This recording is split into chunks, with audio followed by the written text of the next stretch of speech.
All right, so today we're diving into something a little different. Oh, We're going to be tackling a list of women with annoying voices. okay. Yeah, you heard that right. Interesting. Now, before you think we're just here to be snarky, Yeah. let's be clear, this isn't about negativity. Mm-hmm. We're going to explore why certain voices can grate on us, what that says about how we perceive sound. Okay. And who knows, maybe we'll even uncover some hidden gems along the way. I like it. Our source material is pure opinion gold. We're Oh. talking the top10s.com user-generated content. Oh, okay. So we're getting those unfiltered thoughts. Interesting.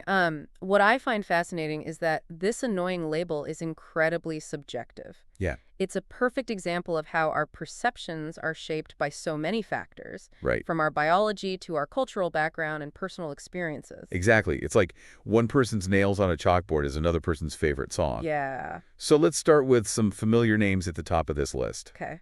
Fran Drescher, Nicki Minaj, Cardi B. Mm-hmm. Their voices are definitely distinctive, to say the least. Yeah, and there's a scientific reason why those voices stand out. Really? Certain vocal qualities are simply more likely to grab our attention, Okay. sometimes in a way we perceive as jarring or even unpleasant. Okay, so break this down for us. Sure. What's going on in our brains when we hear a voice like Fran Drescher's, for example? Well, think about nasality. Mm-hmm. It can be more piercing, Okay. cutting through other sounds and demanding our attention. Interesting. From an evolutionary perspective, this makes sense. How so? Our ancestors needed to be attuned to sounds that might signal danger. Right. A piercing sound could mean a predator was nearby or that someone was in distress. Wow. I never thought about it like that. That's true. So it's not just me being picky. No. There's actually a primal reaction happening in my brain. Exactly. Now consider Nicki Minaj and Cardi B. Okay. Both use a high-pitched, rapid-fire delivery style. Yeah. Again, this combination can be perceived as intense, Mm-hmm.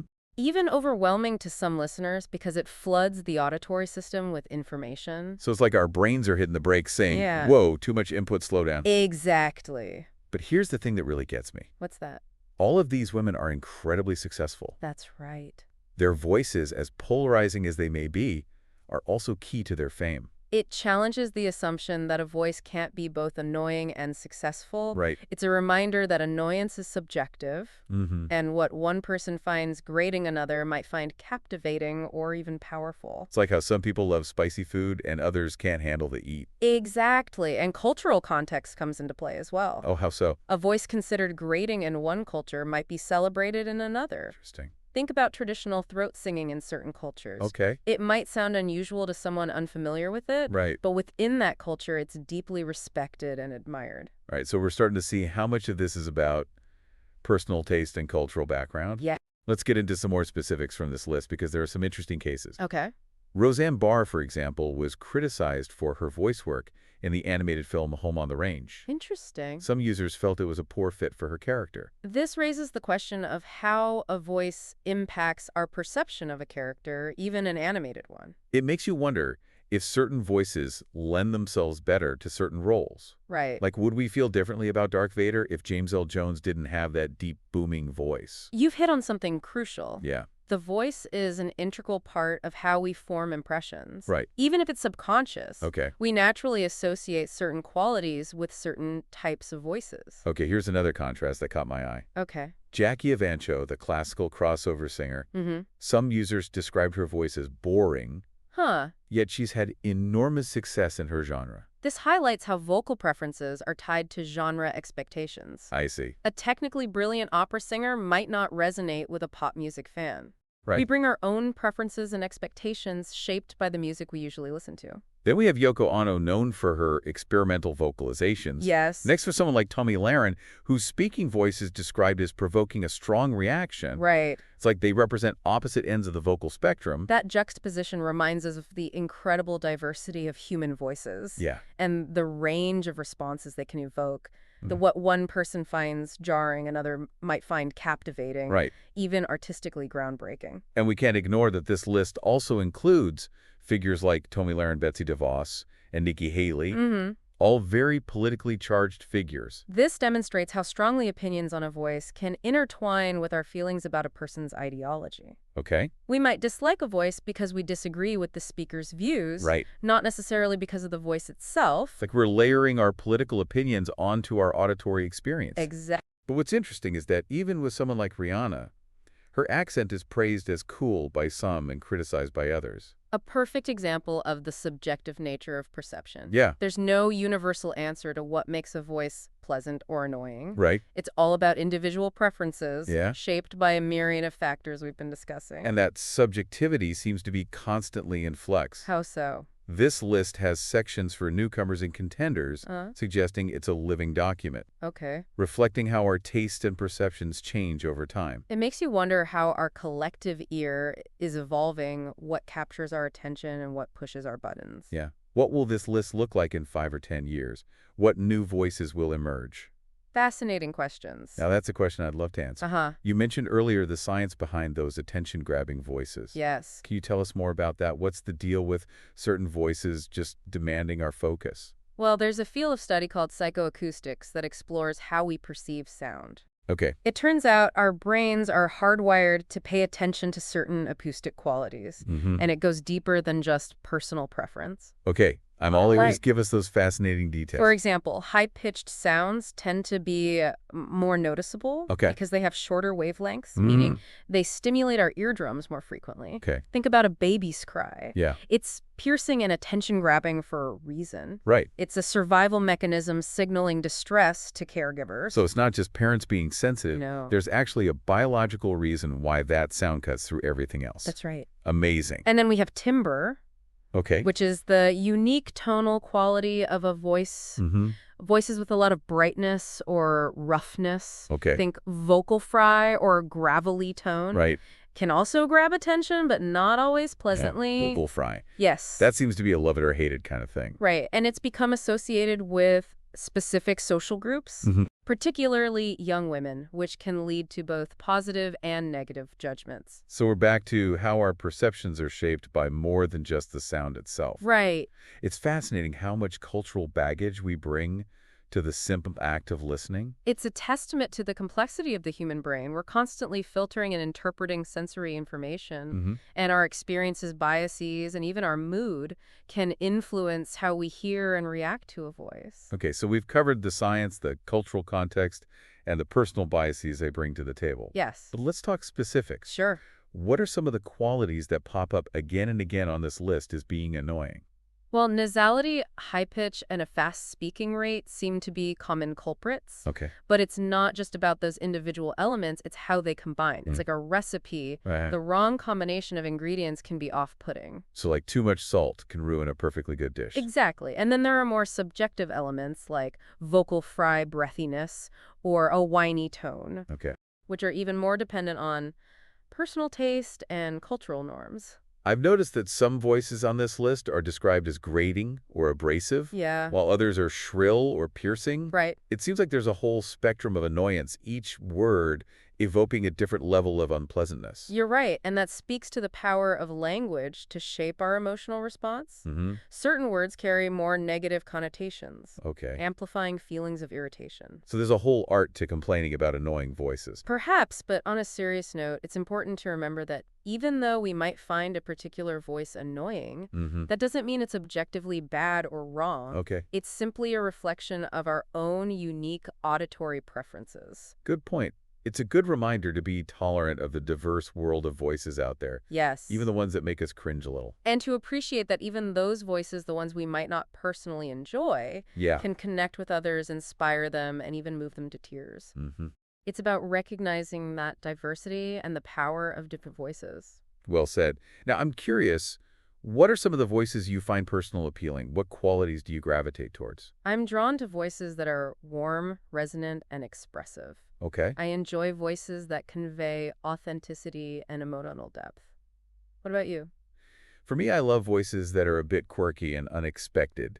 Something with a unique character that makes me lean in and listen closely. It's fascinating how our individual preferences can be so distinct, yet we can still find common ground in appreciating the power of the human voice. Absolutely, but I'm curious, how do you think technology is impacting our perception of voices? With the rise of podcasts, audiobooks, and virtual assistants, we're exposed to more voices than ever before. That's a great point. This constant exposure is shaping our expectations and preferences. Right? We're more attuned to the nuances of vocal delivery, Okay. and perhaps even more critical as a result. It's like we're developing a more sophisticated sonic palette. Yeah. which could mean we're more likely to notice and be bothered by things we find unpleasant. It's a double-edged sword. How so? We have access to an incredible diversity of voices, Mm-hmm. but we might also become more sensitive to things that irk us. And social media seems to play a big role in amplifying those negative reactions. True. It's easy to jump online and vent about a voice that grates on us. Social media creates an echo chamber for our auditory grievances. Right. But it's important to remember that behind every voice is a person. Absolutely. When we label a voice as annoying, we're not just expressing a preference. Right. We're potentially contributing to negativity and judgment. It's a reminder to be mindful of our words, especially when discussing something as personal as the human voice. Well said. Okay, we've covered a lot of ground, Yes, we have. from the science of sound perception to the cultural and personal influences that shape our preferences. Mm-hmm. But I want to circle back to this list of annoying women's voices. Okay. What stands out to you after exploring all these opinions? The sheer diversity of reactions is fascinating. Mm-hmm. Some voices evoke strong negative responses, Right. while others elicit more nuanced reactions with users acknowledging both positive and negative qualities. Okay. It's a testament to the complexity of human perception and how varied our reactions can be. And it really drives home the point that there's no one-size-fits-all answer when it comes to what makes a voice appealing or irritating. Exactly, and it underscores the importance of approaching this topic with curiosity and open-mindedness, Right. rather than resorting to judgment. So instead of focusing on what annoys us, maybe we should be asking ourselves, what is it about this voice that resonates with others? What qualities are they responding to that I might be missing? Absolutely. It's an invitation to step outside our own preferences and consider different perspectives. Because isn't that what makes the world of voices so interesting? What? The fact that there's something out there for everyone, even if it takes a little effort to find it. Beautifully put. Even in the midst of disagreement and different preferences, there's room for appreciation and understanding. Well, we could go on and on about this, I'm sure. Oh, definitely. So we're going to have to take a break. Okay. And we'll pick this up in part 2. Looking forward to it. Okay, but before we go too far down that rabbit hole, you mentioned voices that resonate with others. Yeah. There are a few names on this list that I wouldn't have expected to see here. Oh, yeah. Yeah. That's interesting. It is interesting to consider those instances where someone's voice might be polarizing, even divisive, yet still wildly successful. Right, like how can a voice be both off-putting to some and yet incredibly compelling to others? It often comes down to a combination of factors. Mm-hmm. Think about someone like Alanis Morissette. Okay. Her voice has a distinctive raspiness that some find grating, but others find it incredibly emotive and powerful. It's that raw, almost vulnerable quality, right? Yes. It makes you feel like you're hearing genuine emotion, not just a polished performance. Exactly, and that authenticity can be incredibly compelling, Yeah, even if the voice itself isn't traditionally beautiful or pleasant. right. It's about connecting with the listener on a deeper level. Okay, so there's this idea that sometimes the imperfections are what make a voice truly captivating. I think so. But what about the voices that you mentioned earlier, the ones that push the boundaries of what's considered normal? Well, I've always been fascinated by voices that challenge our preconceived notions of what a voice should sound like. Yeah. Voices that are unconventional, maybe even a bit rough around the edges, Okay. but possess a raw authenticity and emotional power. Mm-hmm. They can be incredibly impactful. I think I know exactly what you mean. Oh, yeah. To me, someone like Björk comes to mind. Oh, yes. Her voice is so unique, so ethereal, and it's not afraid to explore unconventional sounds and techniques. Precisely, Björk is a great example of an artist who uses her voice as an instrument, Mm-hmm. pushing the boundaries of traditional singing and creating something truly unique and captivating. And it's interesting how our exposure to these unconventional voices through music podcasts or even audiobooks can change our perceptions over time. Right. What we once found strange or off-putting can become familiar and even enjoyable. It's like expanding our sonic horizons. Right. The more we expose ourselves to different types of voices, the more we learn to appreciate the vast spectrum of human vocal expression. It's a reminder that there's always more to discover, always new sonic landscapes to explore. I agree. Okay, but let's come back to this list of annoying voices. Sure. There are a few things that really jumped out at me as we were going through it. Oh, yeah. What's that? One is that a lot of the comments weren't actually about the voices themselves, Okay. but rather about the person's personality or appearance. Mm-hmm. It's almost like the voice became a stand-in for a whole bunch of other judgments. It's fascinating how closely we link voice to identity. Right. It's one of the most personal and revealing aspects of who we are. Right. So when we dislike someone's voice, Yeah. it's easy to conflate that with a dislike of the person themselves. It's like The voice becomes a shortcut for forming an impression, Exactly. even if that impression isn't accurate or fair. It speaks to the power of first impressions Right? and how quickly we categorize people based on limited information. Mm-hmm. And in a world of short attention spans and instant judgments, Yeah. a voice can really make or break that first impression. It makes you think twice about those snap judgments we make, It right? does. We might be missing out on something truly remarkable just because a voice rubbed us the wrong way initially. Absolutely. It's a reminder to be more deliberate in our listening Mm-hmm. and to try to separate our personal biases from our evaluation of a voice, Okay. to really give someone a chance to be heard beyond that initial reaction. And to be honest, sometimes a voice that initially annoys us can grow on us over time. Right. Maybe our ears develop a tolerance, or maybe we start to appreciate the qualities that make that voice unique. There's a certain beauty in that, isn't there? Yeah. The idea that our tastes can evolve, that what we once found jarring can become endearing, even pleasurable. It's like expanding our sonic palettes and opening ourselves up to new and unexpected auditory experiences. Exactly. And who knows, that voice we once avoided might become our new favorite. It's a great reminder that there's always more to discover, Right. even in the realm of sound. Yeah. And that journey of exploration of challenging our own preferences can be incredibly rewarding. Okay, but let's flip the script for a moment. Okay. Instead of focusing on what we find annoying, Right. what are some voices that you think have been unfairly dismissed or labeled as such? Voices that might deserve a second listen with a more open mind. That's a fantastic question. Yeah. And it's one that each listener should grapple with individually. Mm-hmm. I encourage you to revisit some of the voices on this list. Okay. Perhaps ones that you initially found off-putting, Right. and listen with a fresh perspective. Okay. See what you notice, what you feel. I love that challenge.